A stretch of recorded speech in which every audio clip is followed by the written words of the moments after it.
Bonjour Maryse. Bonjour Jean-Pierre. Dites-moi Maryse, les jeux vidéo avant, c'était bien. Si j'ai envie de retrouver un petit peu de vieux pixels comme ça, je peux jouer à quoi? Vous pouvez jouer à ceci, Epix. Regardez, Epix nous propose de chevaucher un papagayo, Un mais pas papagayo. vraiment. Derrière cette petite boîte se cache un jeu qui fait très mal à la tête. À ce point-là. Un jeu ultra simple pour 2 à 4 joueurs.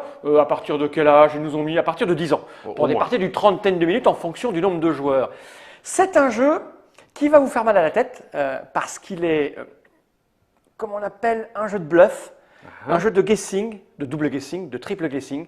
C'est un jeu qui vous propose de sonder l'esprit de votre adversaire parce que vous savez qu'il sait que vous savez, que vous savez qu'il sait que vous savez, que donc il va jouer ce que vous savez que vous pensez qu'il va jouer, alors du coup il fait le contraire. Mais vous, vous le savez et donc vous le niquez. Donc je fais mes actions en fonction de ce que font les autres avec mes petites troupes. Exactement, c'est un jeu qui ne vous propose pas grand-chose comme matériel. Vous allez jouer pendant 4 tours Oui. avec seulement 3 cartes D'accord. et quelques tout petits jetons représentant 4 petites forces différentes et variées. Et Et donc- tout ça pour vous foutre sur la gueule, pour conquérir des territoires, être le majoritaire sur le terrain sur lequel vous êtes développé, ou alors de prendre le contrôle du château d'un de vos adversaires en lui pétant sa gueule violemment à grands coups de catapulte ou d'épée. Ça a l'air de piquer, Epix.